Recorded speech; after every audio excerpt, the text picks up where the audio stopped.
베드로전서 4장입니다. 자, 4장 어디를 보시냐면 17절부터 19절입니다. 찾으셨습니까? 자, 같이 시작.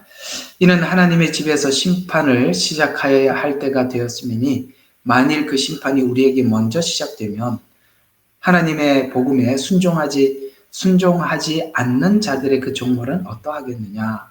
만일 의인들이 겨우 구원을 받는다면 경건치 못한 자들과 그 죄인은 어디에 나타나겠느냐. 그러므로 하나님의 뜻에 따라 고난을 받는 사람은 선을 행하면서 신실하신 창조주께 그 영혼을 지키도록 맡길지어다. 요즘 일어나는 일련의 교회의 사건들이, 큰 사건들이 세상에 많이 이렇게 알려지고 있기도 하고, 또 우리 국내 안에서도 이런 일들이 일어나고 있죠. 여기 성경 본문대로 한다면 하나님 집에서 심판이 시작되었다라는 이야기가 되겠습니다.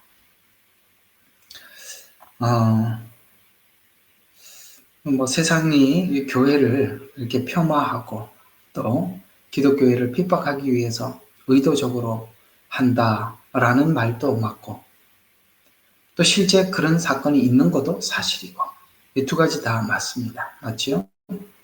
전에는 그래도 하나님의 집인 교회가 복음과 하나님 앞에 그 경건함을 유지하기 위해서 목회자들로부터 시작해서 성도들이 모두 다 많이 노력을 하고 애를 써왔고, 그래서 세상에 제가 고등학교 다닐 때만 해도 무슨 문제가 생기면 저 교회 다닙니다 하면 면책 사유가 됐습니다.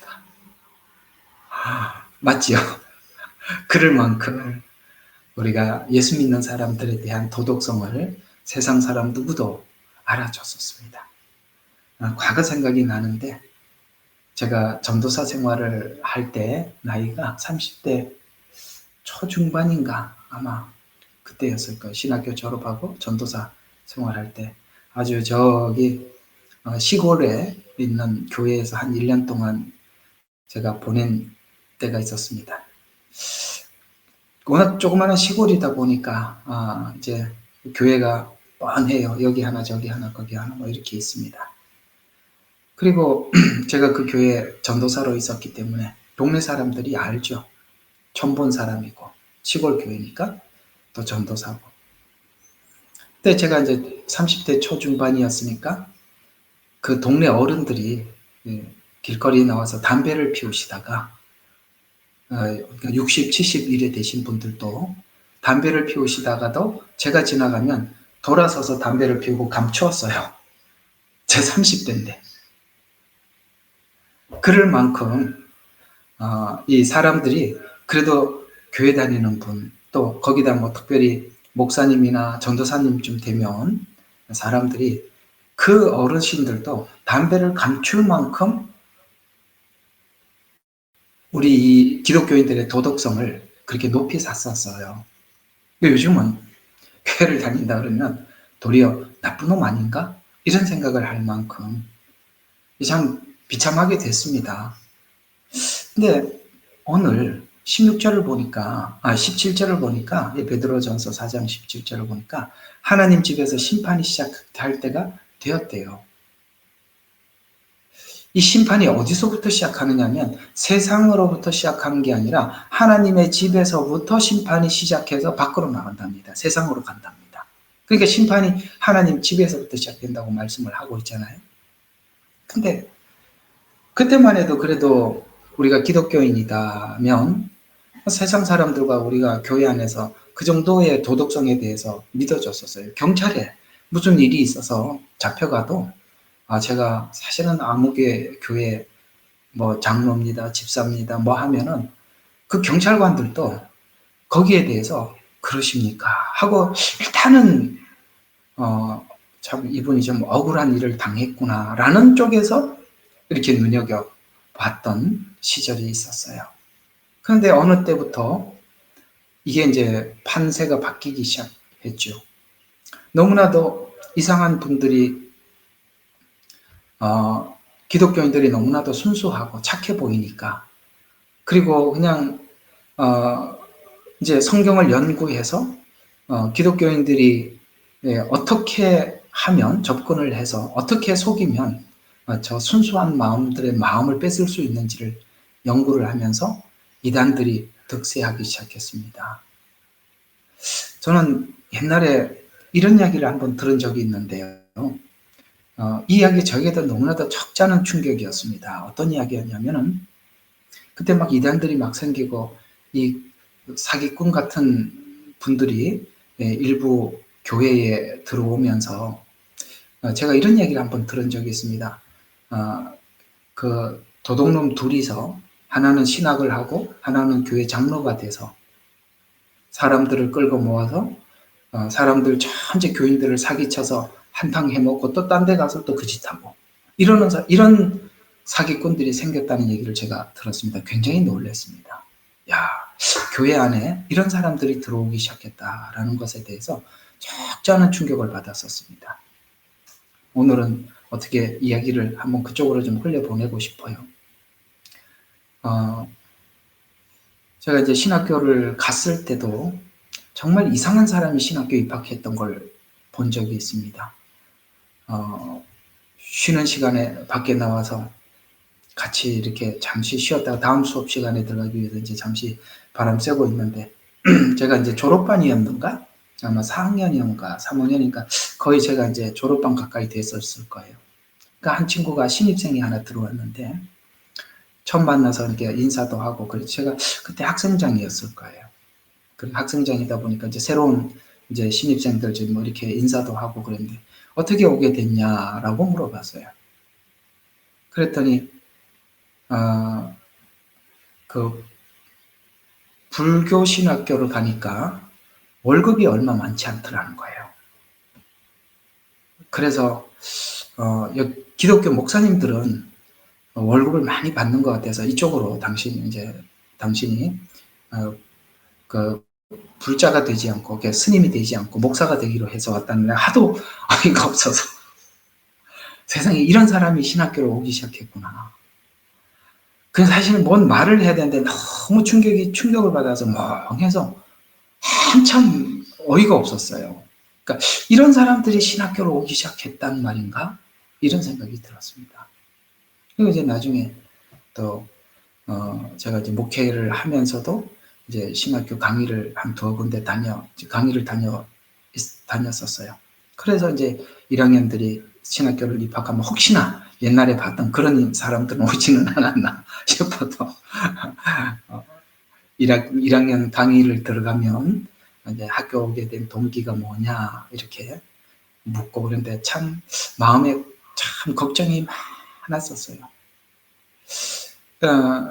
소명을 받고 오신 분들은 마음속에 어떤 게 있냐면 지금 목사님들 다 엉터리고 다 사탄의 종이고, 그래서 자기가 이 목회를 시작해서 진짜가 나타났다는 걸 보여주기 위해서 왔다는 거야. 참 그것도 기가 막히는 이야기 아닙니까? 그러니까 영웅심에 온 거예요. 그게 얼마나 문제가 많겠어요. 그래서 뭐가 마음이 뜨겁다라고 가서 물어보면 내가 왔다는 거죠. 이제는 기독교는 바뀐다. 그 모델을 내가 제시하겠다. 야, 엄청난 사람들이 많이 들어왔더라고요. 매년 들어와요, 그런 사람들이. 네. 그리고 학교 다니다가 1학년 다니다가 휴학하고 또 내년에 다음 년에 또 그래서 신학교를 한 7, 8년 다니고 졸업하는 사람들도 있고, 참 이게 앞으로 이 교회가 큰 문제가 되겠구나 이런 생각을 했었어요. 그래서 이제 어쨌거나 저쨌거나 그래도 또 마음의 준비를 가지고 학교를 졸업하고 개설하고 이러는 분들 보면 이게 생활고에 되기도 하고,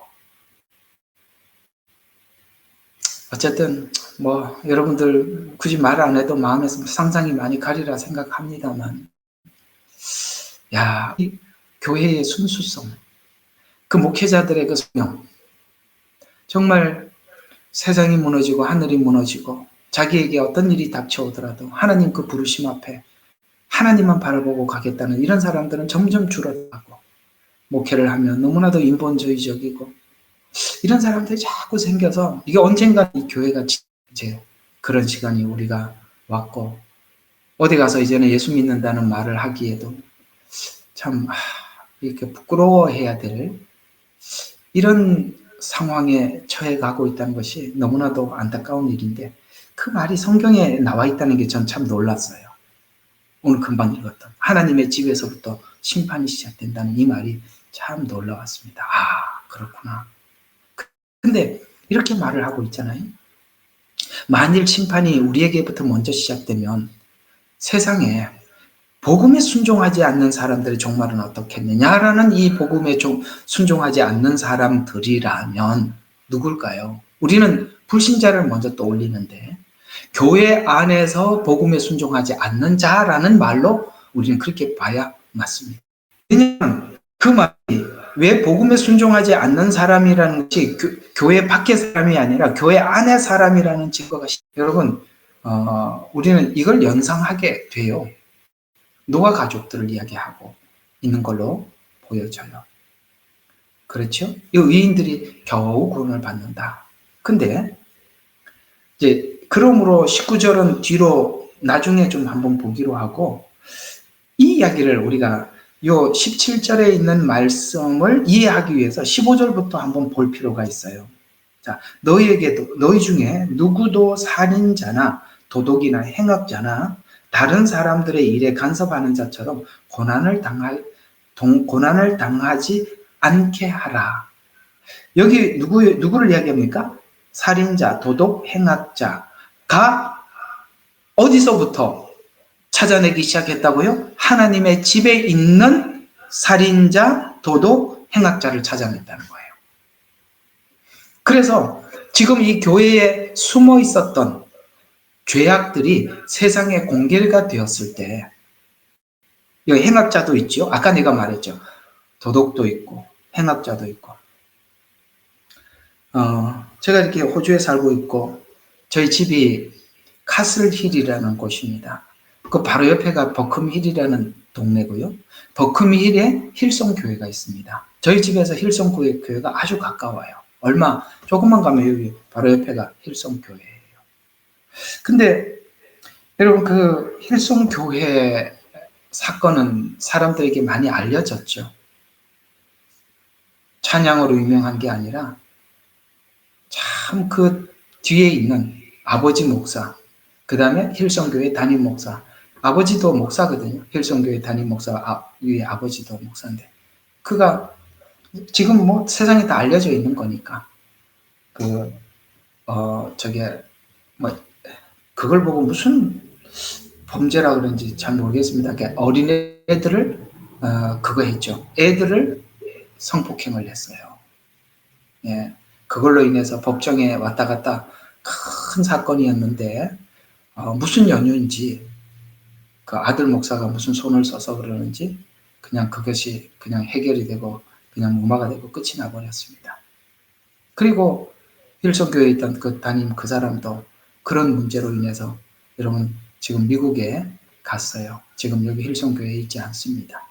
그러니까 이런 것들이 교회가 크다 보니까, 세계에 집중받게 되다 보니까 그것이 온 세상에 알려졌어요.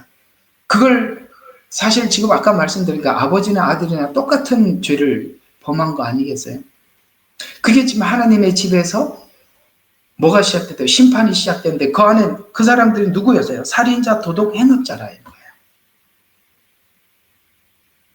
근데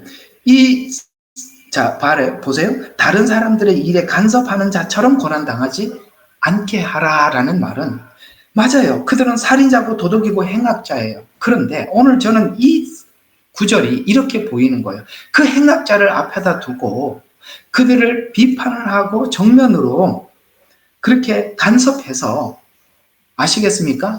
간섭을 해서 비난을 하고 이런 사람이 되기 시작하면 그것으로 인해서 너도 고난을 당한다. 저는 이 말씀이 그렇게 보여져요. 하나님 교회 심판이 시작됐죠. 우리 모두 다 듣죠. 근데 지금 보면 그런 상황을 놓고 두 파트로 이렇게 나누어져 버려요. 막 같은 교회를 다니면서도 같은 교회 다니는 사람들인데 그렇게 손가락질하고 비난을 하고 이러는 사람들이 있는가 하면, 그렇죠? 또 어떤 사람은 그도 하나님 앞에 회개하고 돌아오기를 주님의 마음으로 간구하는 사람들이 있어요. 근데 그 대열에 서면 당하지 않게는 그러니까 다른 사람들의 일에 간섭하지 말고, 간섭하는 자처럼 고난을 당하지 말라는 거예요. 그걸 가지고 자기를 돌아보는 데 했더라면 그게 우리에게 큰 유익이 될 텐데, 그렇지 않고 간섭함으로 인해서 도리어 고난이 된다. 16절을 보면 그러나 만일 너희가 그리스도인으로 고난을 당하면, 이건 그리스도인으로 당하는 고난은 다르다는 거예요. 주님께서 내게 주시는 고난 당하면 부끄러워하지 말고 오히려 그 일로 인해서 하나님께 영광을 돌리라. 고난이 두 가지가 있대요. 누구를 비난해서 당하는 고난이 있고 내가 그리스도인으로서 당하는 고난이 있답니다. 그래서 이건 이래도 고난이고 저래도 고난이에요. 이 마지막 때는 분명히 하나님의 집에서 심판이 시작되고 우리 모두 다 고난을 당할 거예요. 그러나 그 고난을 어디로 당하느냐. 예를 들어서 누군가를 계속 고발을 하는 사람은 그 고발을 한 것 때문에 계속 고난을 당할 거예요. 그게 15절 말씀이고요. 우리는 우리를 세우기 위해서 연단을 하고 고난을 당하는 사람이 있을 것입니다. 그건 하나님 앞에 아름다운 일이에요. 둘 다 고난을 당하지만 그 고난의 형태는 다른 겁니다. 아셨어요? 우리가 어떻게 처신을 해야 되는지 아시겠죠? 우리는 정의로움이 앞서 있는 사람이 아니라 용서받은 죄인입니다. 죄인받은 용서가 아니라 용서받은 죄인이라는 걸 잊어서는 안 돼요. 그걸 모르면 앞에 있는 사람처럼 그렇게 하겠지요. 그러면서 19절에 우리 하나님께서, 저는 이런 말들이 옛날에는 읽으면 무슨 말인지 그런가? 라고 봤는데 지금 현 시점에 와서 보니까 이게 그런 상황을 말하는구나 하고, 우리는 지금 예언이 이런 말들이 실제 되는 걸 보고 있다는 게 신기해요. 그죠? 그래서 우리 19절에 있는 그러므로는 권면을 잘 보자고요. 그러므로 하나님의 뜻을 따라 고난을 받은 사람들은 선을 행하면서, 선을 행하면서. 세상 사람들이 교회도 욕할 거예요. 우리도 함께 욕할 거예요. 그렇죠? 그러나 선을 행하면서 신실하신 창조주께 자기 혼을 맡길지어다. 아시겠죠? 그걸 사람들하고 씨름하고 막 그렇게 하지 말고 이럴 때일수록 우리를 하나님 앞에 올려드리고 맡겨서 우리가 막 남을 비난하다가도 하나님 앞에 올려드리고 나면 마음 편하죠.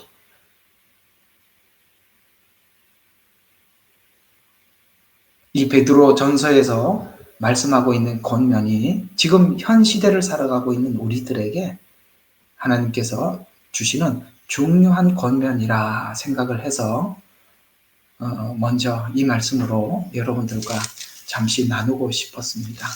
아셨죠? 우리 하나님께 맡깁시다. 세상 사람들이 다 그러더라도 우리가 그것 때문에 고난을 당하지는 맙시다. 오늘 이 성경의 권면이 너무 귀해서 여러분들과 함께 잠시 나누어 보았습니다. 우리는 역사상 가장 중요한 시점을 지나고 있습니다. 하나님께서는 하나님의 일을 하시기 전에 사람을 준비시키셨음을 우리가 알고 있습니다. 하나님 말씀은 마지막 때에 대추수, 대부흥의 때가 있다고 분명히 예언하고 있습니다. 아멘. 하나님의 말씀이 그대로 성취될 것을 믿습니다. 예레미야 눈물은 잠자는 교회와 영혼을 깨우기 위해 노력하고 있습니다. 이 가슴 뛰는 일에 함께 하길 원하시는 분은 카카오 채널로 연락 주시기 바랍니다. 당신은 위대한 하나님의 사람입니다.